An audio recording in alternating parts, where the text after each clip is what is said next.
Bismillah ar-Rahman ar-Rahim. Alhamdulillah Rabbil Alameen. Salatu salam ala Rasulihi al-Kareem. Nabina al-Mustafa sallallahu alayhi wa alihi wa sallam, amma ba'du. This is the second sitting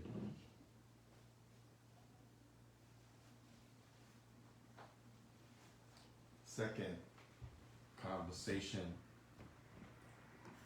concerning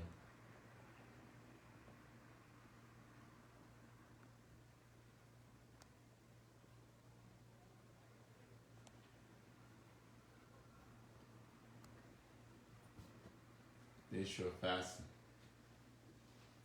And today I gave an introduction. Alhamdulillah, it was pretty good for starters, but I actually want to take two hadith tonight from the book Untitled Chapter. And it's about the issue of when you start and break your fast. When you start and break your fast. And I remember once I was in the UAE. They call the United Arab Emirates. And this lesson reminds me of that event because we were waiting outside. We were in a place called Sharjah. And this, they said, is supposed to be the most religious section of the United Arab Emirates. And you have Sharjah, you have, of course, no doubt, Dubai, you have Ajman, you have Abu Dhabi, you have Al Ain, you have these different places which are part of the Emirates. So Sharjah, they spell it in English with the SH, Sharjah, is supposed to be the most religious part. You'll find less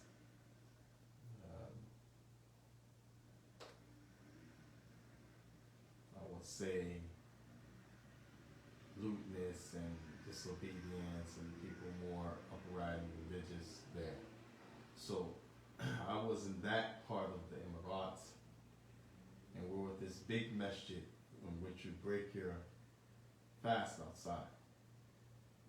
And we were waiting. You know, they put the food out in front of you. A lot of people from Bangladesh and Pakistan, India, a lot of the workers are from those countries. And they live there, they work, they share housing, send money back home or whatever. So we were waiting. And the mu'adhin, he was delayed. And I left Yemen, went there for a month to do some business and was going to work, gather some money, go back to Yemen. So it's Ramadan, summertime, hot, we're August, September. And we're sitting outside, and it's very hot. So we're waiting for the mu'adhin, and I don't know why he didn't call the adhan, but it was clear that the sun had set. And this hadith, where the Prophet ﷺ, he mentioned, this hadith in the Bukhari Muslim, he said, لا يزال الناس بخير. The people will never cease to be upon good. ما يعجل إلى الفطر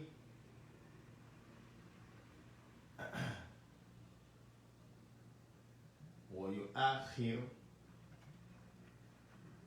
السحور كما قال. Said people will always receive, the people will never lose the good. Good will always remain. The people will receive it.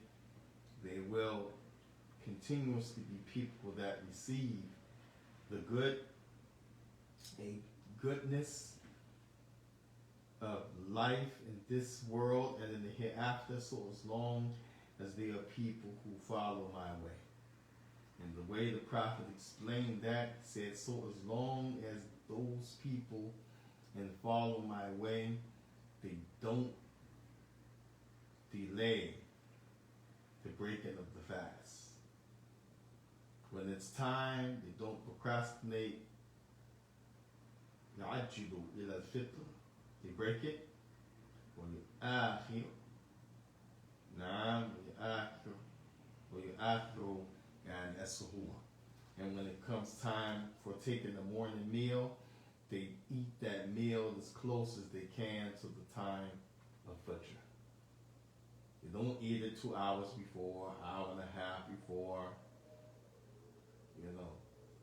50 minutes, 45 minutes before.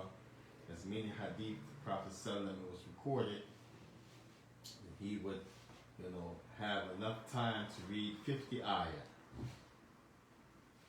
between eating and stopping his eating, between eating and the adhan being called for the Fajr.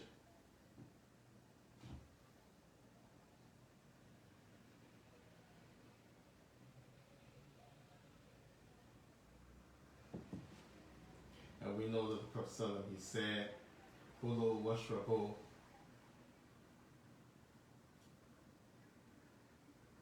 eat and drink, and then hatta yu'adhin, hatta yanadi Abdullah ibn Maktoum.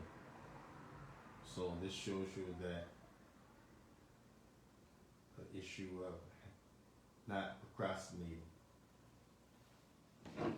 But when it's time, you break the fast. So what happened was that person was almost time, delayed, and you can see the sun went down, and the people getting what you call antsy, moving around. You can hear the speech, why isn't that falling back? Because people understood you can't break your fast until you hear the adhan. But this hadith of Prophet from amongst these two hadith tonight is going to show you other than that. So me, what I did was I broke. I took my stuff, I said Bismillah. When the people see me, they follow Bismillah. And then after people started breaking, then the mu'adhin called the adhan, and he was very late. So this hadith is when you talk about starting and ending the fast and the importance of following the Messenger sallallahu alaihi wasallam, follow his way, it's imperative, and this is one of the ways you apply it. When it's time to break it, you break it. Either because the sun has set, and you can verify that by seeing it, or someone who's what they call a person's adil, he's a person who's upright and he's not going to make a mistake with regards to that. He's a person who's trustworthy and he knows the sun went down, he knows the verdict. Then when he calls the adhan, you can best believe he's not doing it early because he wants to eat. He's upright. He's truthful. So those are the two ways. When you see the sun go down or you have been informed.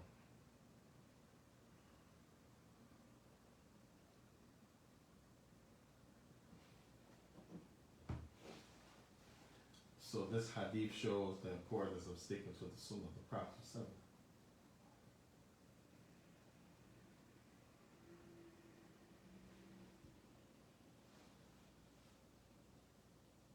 And the point that Prophet ﷺ is making, so as long as the people from his ummah, if they leave the sunnah, if they leave the Quran and sunnah, the Prophet then his meaning is halaka ad-dunya wa ukhra. They will spoil the goodness of this life and the hereafter. And this is proof that he was a prophet, sign of prophethood, because the only way he can know that is from revelation.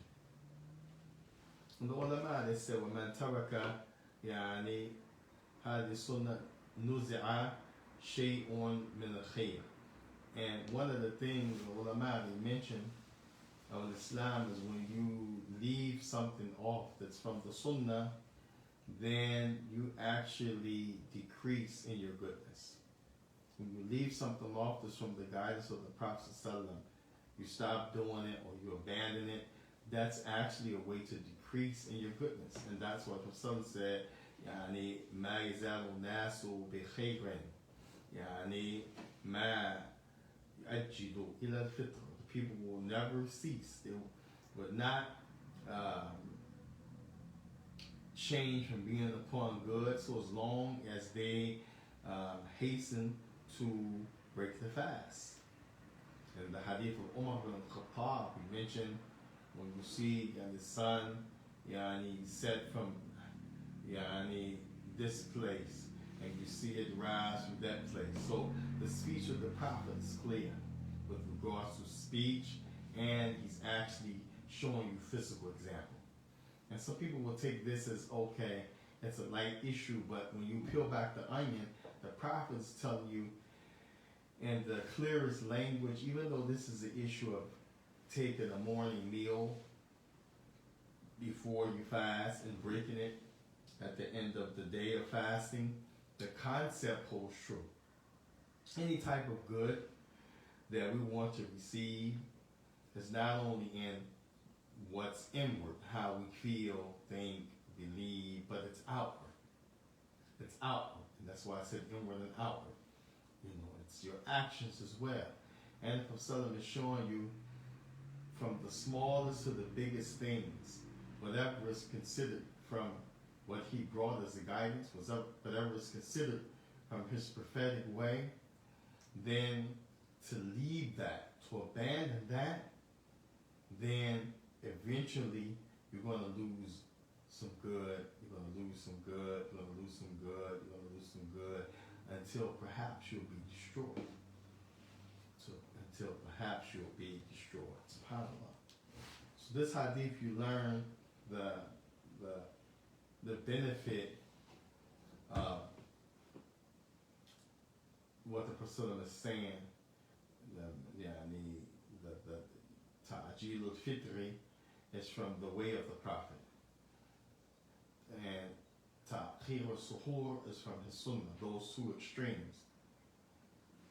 And the ulama, they said, لِمَا فِيهِ مِنَ الْمَصَالِحِ الدِّينِ وَالْبَدَنِيَّةِ. Now, so when you understand that there's a benefit for the person, that person's going to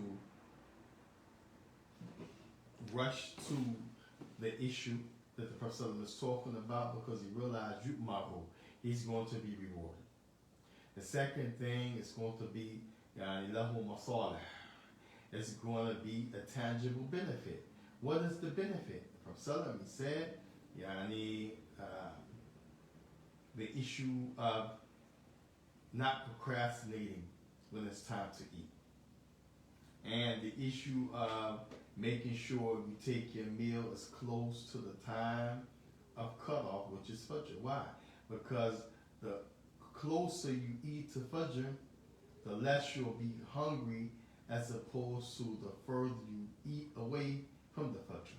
For example, Fajr is at 5 o'clock, and I say, you know what, I'm hungry. I'm going to eat my suhoor now at 2:30 and go back to sleep and wake up and pray.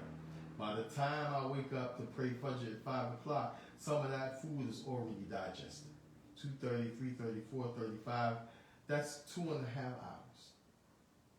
So my system is working harder to break that down. I'm going to have less nutrients. I'm going to have less hydration.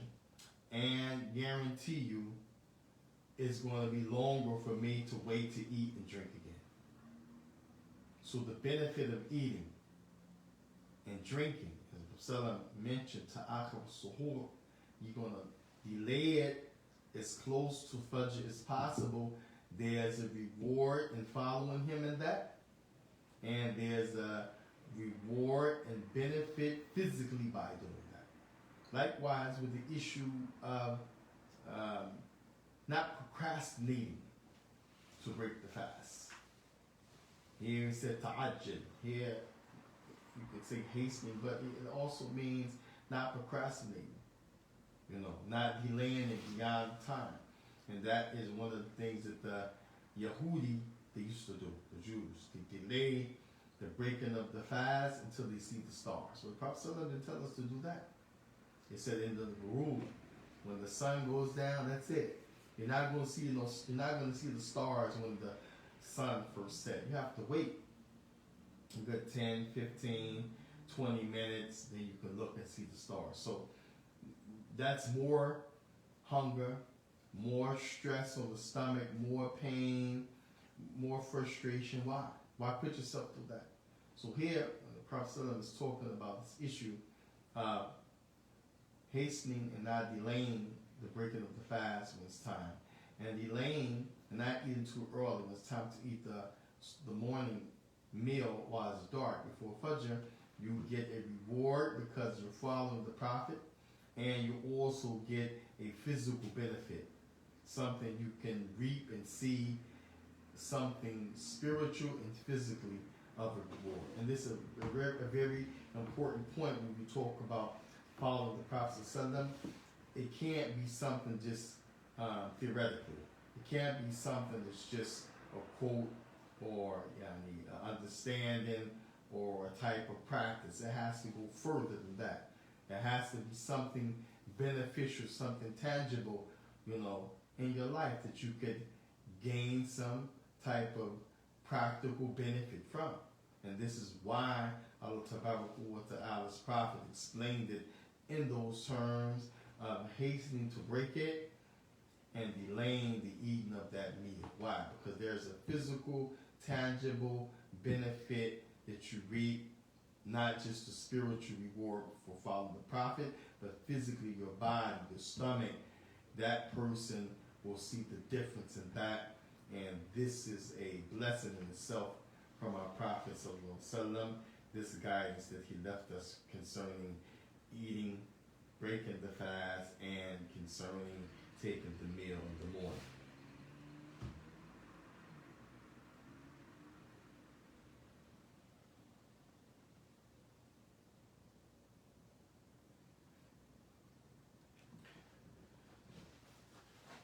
So the Prophet ﷺ is not telling you something to do, and you leave it, and he's not telling you not to eat and then you eat. No. But the opposite. He's telling you something to do, don't leave it, do it. And he's telling you not to eat, so don't eat.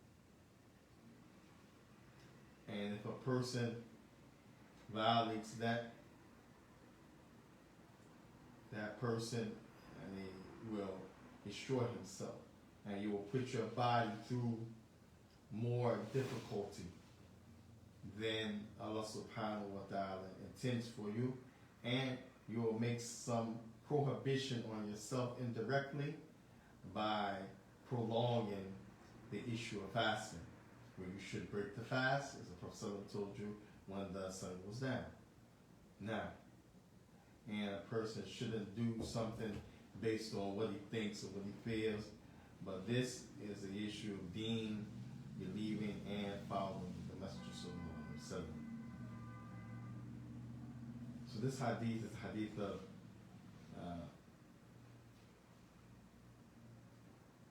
Sahl al-Sa'di, which is a famous hadith. The Prophet Sallallahu Alaihi Wasallam, لا يزال الناس بخير يستمر فيهم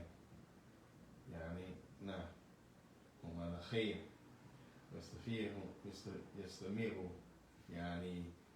على هذا خير ما داموا على هذه الطريقة. Now they will continue upon this goodness, as the Prophet he mentioned, so as long as they follow his guidance. And we find Prophet saying this also, لا يزال طائفة من أمتي على الحق ظاهرين. will not cease to find people from our ummah upon the haqq, and you can see the haqq. But many times, again, people misunderstand the likes of these texts and think that this means that those people that you see upon that haqq, they're infallible. Or those people that you see upon that haqq, that means everything they have with them is haqq. And that's not what the Prophet is intending here, but he's showing that the haqq is something not only a person should feel, believe, and have inwardly, but it should be something that's outwardly that people can see, just like the issue of breaking the fast and taking to suhoor.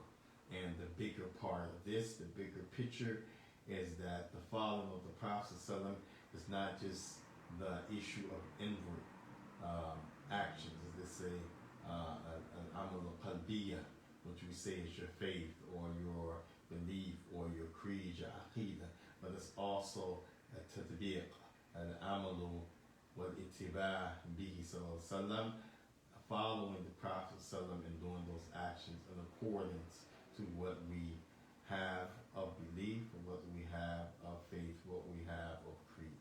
So this we want to mention some of the benefits of that hadith.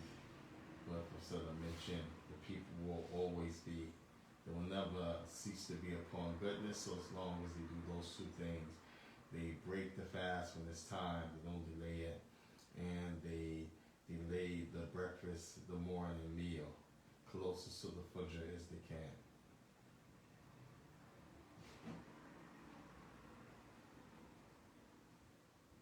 Now,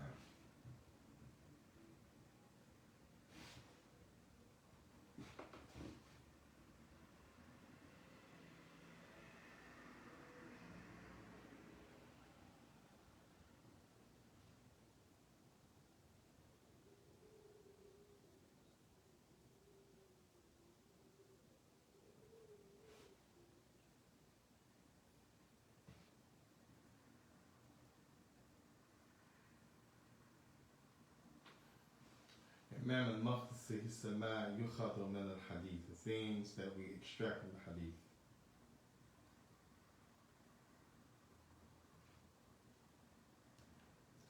The first point Imam al-Maqdisi he mentions, we'll take the ma yukhadu min al-hadith, things that you benefit and extract from the hadith. That is, a person breaks his fast based on one or two things.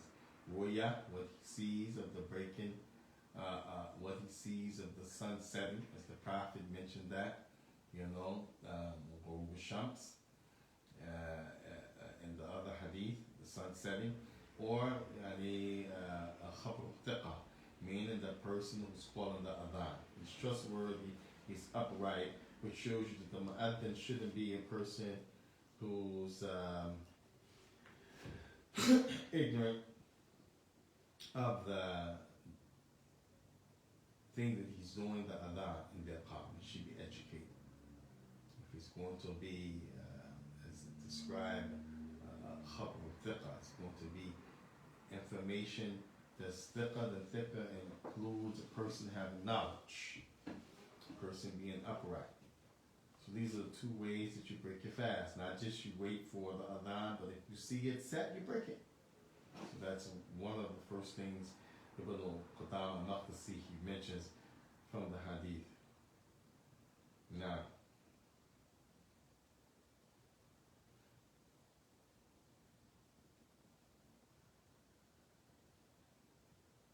the second thing that Imam al-Maqdisi he mentions from the hadith itself, what you take from the hadith,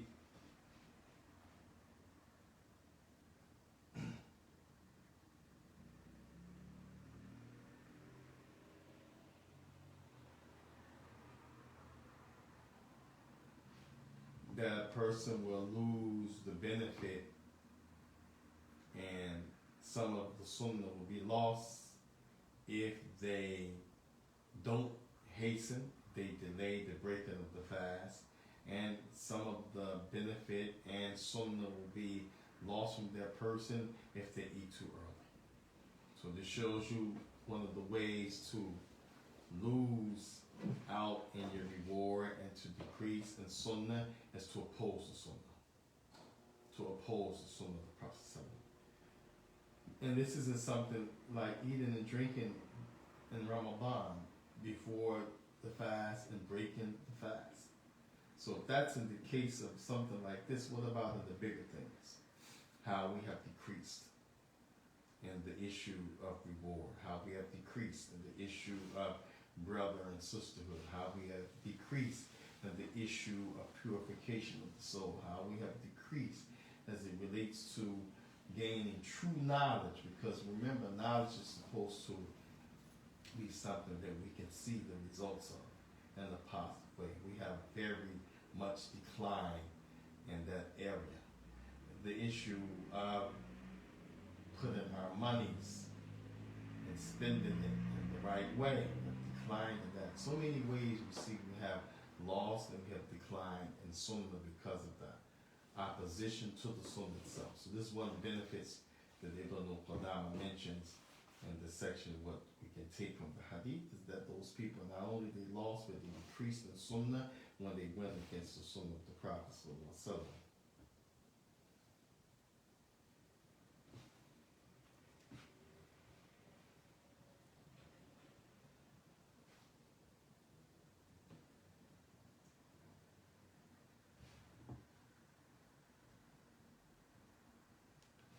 And the third thing that comes from this, Ibn al-Qadami said, the thing that the Prophet told you to do, and we call that Sunnah, meaning what he told you to do, what he did, what he proved. That's the technical word here, Sunnah.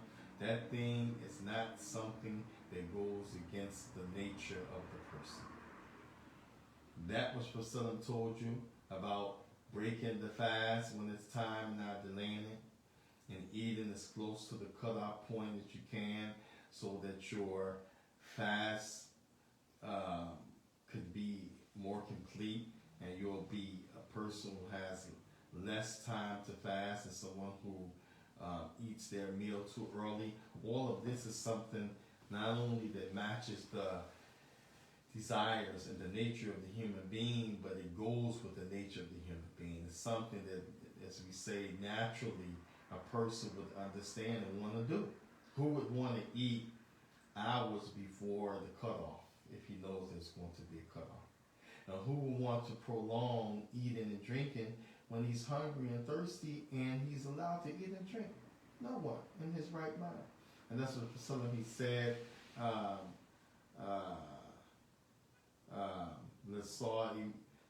Imani Haratani. Now, for the faster, they will have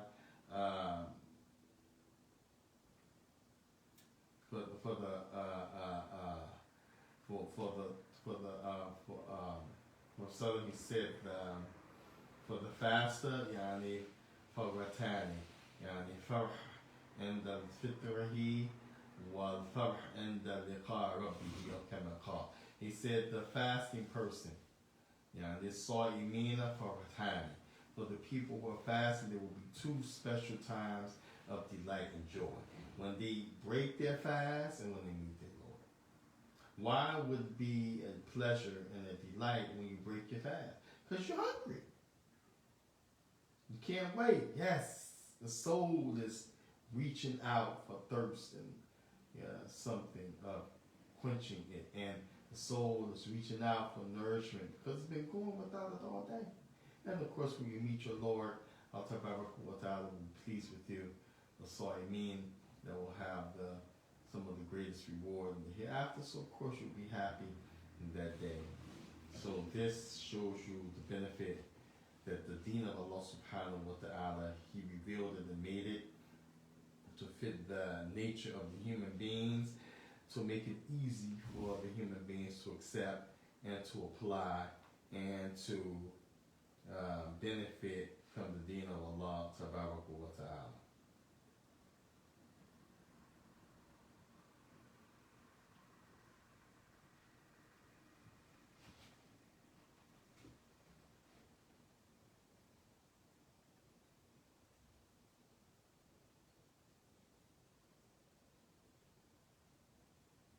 And the fourth thing,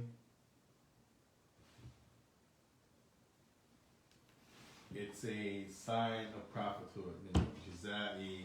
Nabina Kareem Sallallahu, because how would he know that except Allah Ta'ala told him that there was no issue of scientific proof or academia, colleges, and institutes?